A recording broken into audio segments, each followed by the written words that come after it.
కుటుంబ అభిషేక ఆరాధన. ప్రతి ఆదివారం, శుక్రవారం వేరువేరు కార్యక్రమాల్లో మనము దేవుని ఆరాధన చేస్తూ ఉంటాం. ఎందుకండి కుటుంబ అభిషేక ఆరాధన అని టైటిల్ పెట్టబడిందంటే, ఆరాధన అనగానే దేవునిని గొప్ప చేయడం, దేవునిని ఘనపరచడం, దేవునిని స్తుతించడం, దేవునికి ఉన్నటువంటి ఆ గొప్పతనాన్ని మనం వివరించడం. దేవుడు కూడా మనల్ని ఏం కోరుకుంటాడంటే స్తుతులను కోరుకుంటూ ఉంటాడంట, మనం ఆరాధించడం కోరుకుంటూ ఉంటాడు దేవుడు. దేవునికి స్తోత్రం. అందుకని పరలోకంలో సింహాసనమందు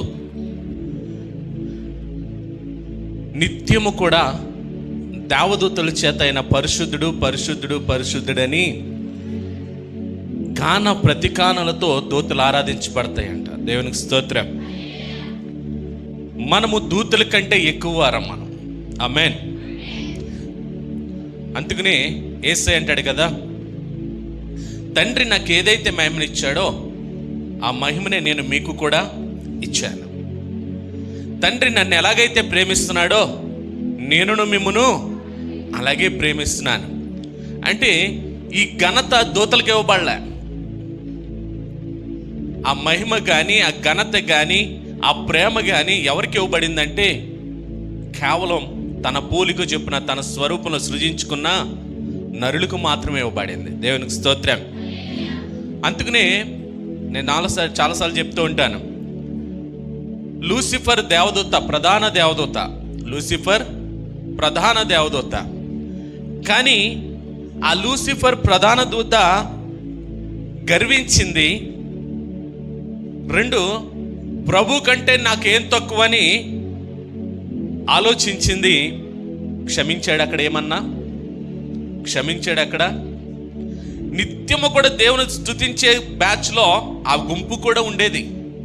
నిత్యము దేవుని గొప్ప చేసే బ్యాచ్లో ఆ లూసిఫర్ సైన్యమంతా ఉండేది. కానీ దాని యొక్క ఆలోచన కానీ, దాని యొక్క మనస్తత్వాన్ని కానీ ఎరిగిన దేవుడు ఎక్కడ కూడా క్షమించినట్టుగా ఎక్కడా లేదు. వెంటనే ఏం చేశాడంటే దాన్ని త్రోసివేశాడు. ఆ మహిమ నుండి, ఆ యొక్క సింహాసనం వద్ద నుండి తోసివేశాడంట. కానీ మానవులుగా మనల్ని ఏం చేస్తున్నాడంటే ఆయన నిత్యము కూడా ప్రేమిస్తూనే ఉన్నాడు, కంటికి రెప్పలా కాపాడుకుంటూనే ఉన్నాడు. మనం ఎన్ని తప్పులు చేసినా, ఎన్ని అతిక్రమాలు చేసినా, ఎన్నిసార్లు దేవుని అతిక్రమించినా దేవుడు ఏం చేస్తున్నాడంటే మనకు క్షమిస్తూనే ఉన్నాడు. ఆఖరికి మన కోసం కలువరి శిలువలో తన ప్రాణాన్నే పెట్టాడు. దేవునికి స్తోత్రం. దేవదూతల కోసం అతిక్రమించిన దేవుని యొక్క మాటను అతిక్రమించిన దేవదూతల కోసం ప్రాణం అర్పించాడని ఎక్కడైనా ఉందా? కానీ మానవులు దేవుని ఆజ్ఞను అతిక్రమిస్తున్నటువంటి మానవులకి పాప క్షమాపణ కొరకు యేసుక్రీస్తు ప్రభు అంట తన ప్రాణాన్ని అర్పించాడంట. దేవునికి స్తోత్రం. అంటే దేవుడు ప్రేమమయుడు ఉన్నాడు. ఎటువంటి ప్రేమమయుడు అంటే, ఎందుకండి దేవుడు మానవులను అంత ప్రేమిస్తున్నాడో, దేవదూతలు తప్పు చేస్తేనేమో తన మహిమ నుంచి గెంటి వేశాడే, కానీ మానవాళి తప్పు చేస్తే తన కోసం తన కుమారుని శిలువ మీద ప్రాణం ఇవ్వడానికి సిద్ధపడ్డాడే. ఎందుకండి దేవుడు మానవాళ్ళని ఎంతగా ప్రేమిస్తున్నాడంటే, దేవుడు ఏం కోరుకుంటున్నాడంటే మానవాళి యొక్క ఘనతను కోరుకుంటున్నాడంట. దేవునికి స్తోత్రం. మానవాళి యొక్క క్షేమాన్ని కోరుకుంటున్నాడంట. వాళ్ళ యొక్క ఆధిక్యత ఏంటంటే, తండ్రి ఎలాగున్నాడో కుమారుడు అలాగుండాలి, కుమారుడు ఎలాగున్నాడో మనము కూడా అలాగుండాలనేది దేవుని యొక్క ఉద్దేశం అంట. దేవునికి స్తోత్రం. అందుకనే దేవుడు ఏం చేస్తున్నాడంటే నిత్యము కూడా మన స్తుతుల పైన ఆసీనులు అవుతామంటున్నాడు ఆయన. దేవునికి స్తోత్రం. ఆ స్తుతుల ద్వారా మనం ఏం చేస్తామంటే ఒక దుర్గాన్ని స్థాపించుకుంటామంట. కుటుంబ అభిషేక ఆరాధన ఎందుకు నాకు ఎప్పటి నుంచో దేవుడు ప్రేరేపణ, ఇది ఎప్పటి నుంచో నాకు దేవుడు ప్రేరేపణ ఇస్తున్నాడు. నేను ఇక్కడ గమనించాను, సంఘంలో కుటుంబాలన్నింటినీ గమనించినప్పుడు ప్రతి ఒక్కరు కూడా మా ఫ్యామిలీ చాలా హ్యాపీగా ఉన్నదండి, మా ఫ్యామిలీలో ఏ కొదువ లేదండి, మా ఫ్యామిలీ కూడా ఎల్లప్పుడూ కూడా మాకు సమృద్ధితో ఉన్నామండి అనే కుటుంబాలు నాకు కనిపించలా. ఎప్పుడు ఏ కుటుంబాన్ని దర్శించినా, ఎప్పుడు ఏ కుటుంబంలో ప్రార్థన చేయడానికి వెళ్ళినా, లేకపోతే మేము పరామర్శించడానికి వెళ్ళినా ఎప్పుడు ఏదో సమస్య కనపడుతూ ఉండేది. ఏదో ఒక సమస్య. ఆఖరికి మా బిడ్డలు మా మాట వినట్లేదనో, లేకపోతే మా కుటుంబంలో పరిస్థితి ఇద్దనో, మా కుటుంబంలో ఇలా ఏముందనో ఏదో కారణం చెప్తూనే ఉన్నారు. వాటి మీద మేము ప్రార్థన చేస్తూ ఉన్నాం చాలాసార్లుగా. ఆఖరికి నాకు ఇంచుమించు 2-3 సంవత్సరాల నుంచి నాకు దేవుడు ఈ తలంపునిస్తున్నాడు. కుటుంబంగా ఒక ఆరాధన జరిగించాలి. కుటుంబంగా ఒక అభిషేకాన్ని అనుగ్రహించబడాలి. ఇది ప్రేరేపణ ఇస్తున్నప్పుడు నేను అడిగాను, ప్రభా ఆరాధన రెగ్యులర్గా చేస్తున్నాం మేము, ఎందుకు ప్రభు ఈ అభిషేక ఆరాధన ఏంటని దేవుని నేను అడిగినప్పుడు దేవుడు కొన్ని విషయాలను బయలుపరిచాడు, సంఘాన్ని, సంఘంలో ఉన్న కుటుంబాలను బట్టి. నేను గతంలో మీకు చెప్పాను, ఆకాను గురించి చూపించుకొచ్చాను. నేను ఆకాను చేసినటువంటి ఒకే ఒక తప్పు, దేవుడు అపవిత్రమైన దాన్ని ముట్టుకోవద్దు అని చెప్పాడు.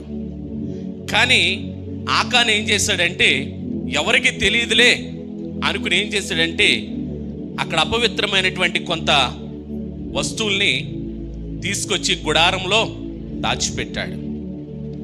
దాచిపెట్టిన తర్వాత హాయి అనే పట్టణానికి వెళ్తారు, అక్కడ ఓడిపోతారు వాళ్ళు. యెహోషువ విచారణ చేసినప్పుడు దేవుడి దగ్గర, మీలో ఒకరు ఆజ్ఞను అతిక్రమించారు అనగానే ఎవరెవరంటే ఆఖరికి ఎవరి మీదకి వస్తుందంటే ఆకాను మీదకి వచ్చింది. ఎప్పుడైతే ఆకాను మీదకి వచ్చిందో ఆకాను అంటున్నాడు కదా, ఇప్పుడైనా నువ్వు దేవుని సన్నిధిలోకి వచ్చి ఆయనకు స్తుతులు చెల్లించి ఆయన దగ్గర పాపాన్ని క్షమాపణ కోరుకో. వినలే. అక్కడ ఏమంటాడంటే స్తుతించమంటాడు దేవుణ్ణి. ఎందుకు స్తుతించమన్నాడంటే, ఏదైతే ఆజ్ఞను అతిక్రమించాడో ఆజ్ఞను అతిక్రమించడం ద్వారా ఆకాను ఏం చేసుకున్నాడంటే, తన మీదకి ఒక శిక్షా విధిని తెచ్చుకున్నాడు.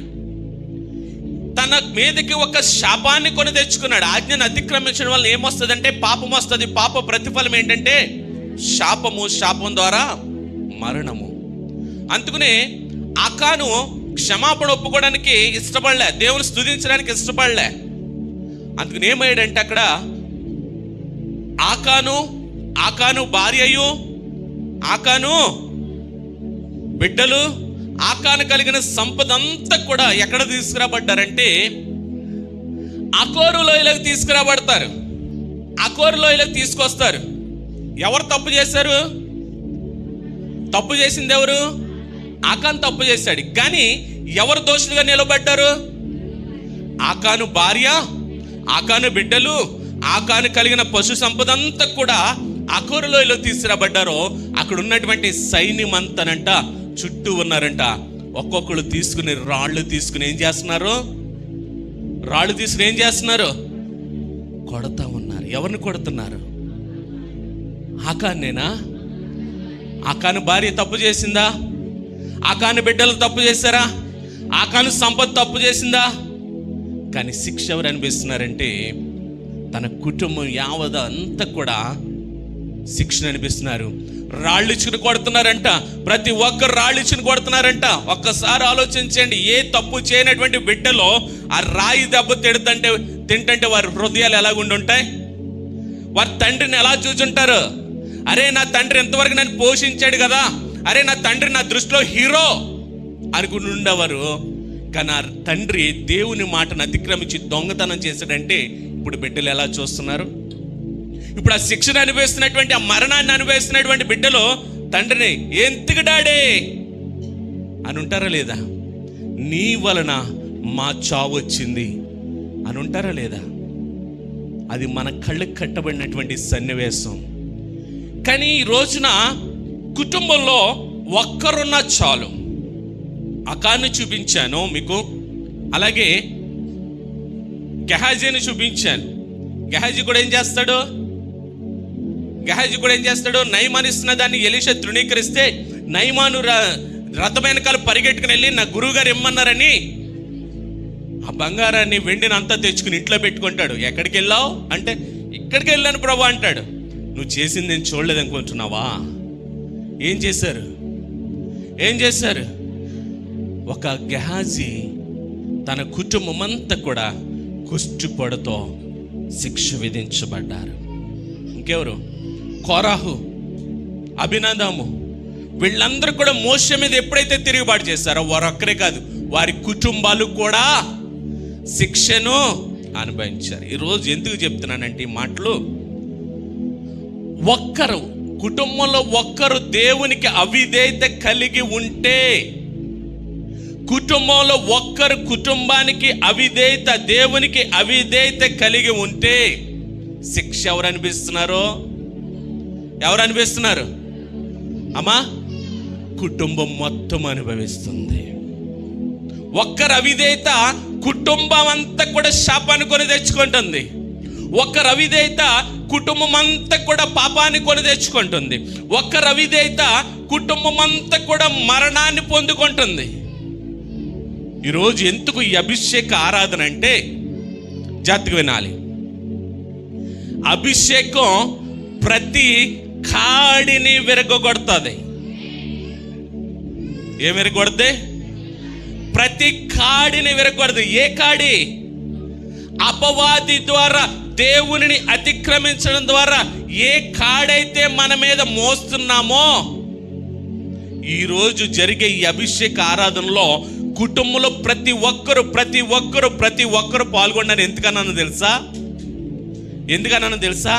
కుటుంబంలో ఎవరు మిగల్చబడకూడదు. ప్రతి ఒక్కరు ఈ అభిషేకం ద్వారా వారి కుటుంబంలో ఏ కాడైతే వారిని ఆశీర్వదించబడకుండా చేస్తుందో, ఏ కాడైతే వారి కుటుంబ ఆశీర్వాదాలను దొంగిలిస్తుందో, ఏ కాడైతే వారి కుటుంబంలో సమాధానం లేకుండా ఉందో, ఏ కాడైతే వారి కుటుంబంలో అనారోగ్యాల్ని, బలహీనతలు తీసుకొస్తుందో, ఏ కాడైతే వారి కుటుంబ సంపదను దొంగిలిస్తుందో, ఏ కుటుంబం అయితే వారి కుటుంబంలో శాంతిని దొంగిలిస్తుందో, ఈరోజు ఏమవ్వాలంటే ఆ ప్రతి కాడి కూడా విరగొట్టబడాలి.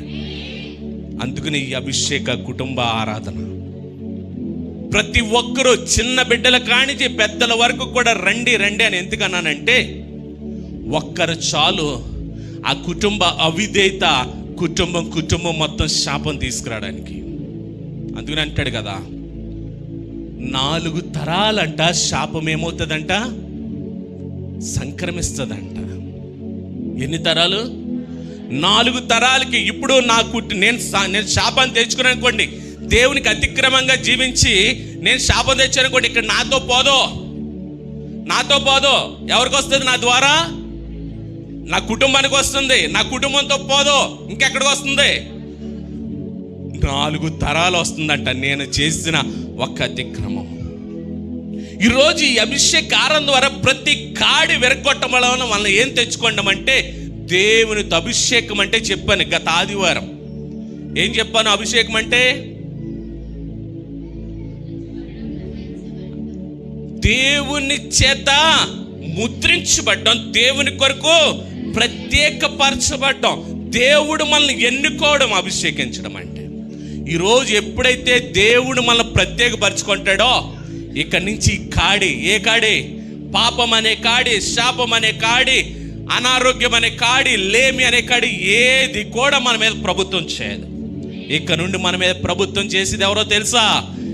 నన్ను సృజించి, నన్ను ప్రేమించి, నీ కొరకు నా కొరకు రక్షకుడిగా చనిపోయాడే ఆయన మాత్రమే మనల్ని పరిపాలిస్తాడు. అంటే అభిషేకం ఈరోజు మనల్ని ఎవరి దగ్గర తీసుకొస్తుందంటే, దేవుని సముఖమునకు తీసుకొస్తుంది. ఒక్కరు మిస్ అయినా మీరు దాన్ని పోగొట్టుకోలేరు. ఖచ్చితంగా ప్రతి కాడి కూడా ఈరోజు విరగొట్టబడాలి. దేవునికి స్తోత్రం, హల్లెలూయా. ఆలోచన చేసుకోండి. ఆకానో ఆలోచించండి, గెహాజీ ఆలోచించండి, కోరాహో వారు చేసిన తప్పు కుటుంబాల్ని సర్వనాశనం చేసినాయి. ఒకవేళ మీ కుటుంబంలో అటువంటి వాళ్ళు ఎవరైనా ఉన్నారేమో, ఇంకా ఆలస్యం లేదో, పిలిపించుకోండి, రండి, ఆరాధనలోకి మనం వెళుతున్నాం. ఖచ్చితంగా ఈరోజు ఆ ప్రతి కాడి విరగొట్టబడాలి. మీ కుటుంబాలు దేవుని బలిష్టమైన చేతి క్రిందకి రావాలి. తద్వారా మీరు కుటుంబాలు ఎలాగ ఉండాలంటే ఆశీర్వాదానికి, అబ్రహాము ఆశీర్వాదానికి వారసులుగా మీరందరూ సిద్ధపడాలి. ఈ రోజున అందరూ లేచి నిలబడదాం.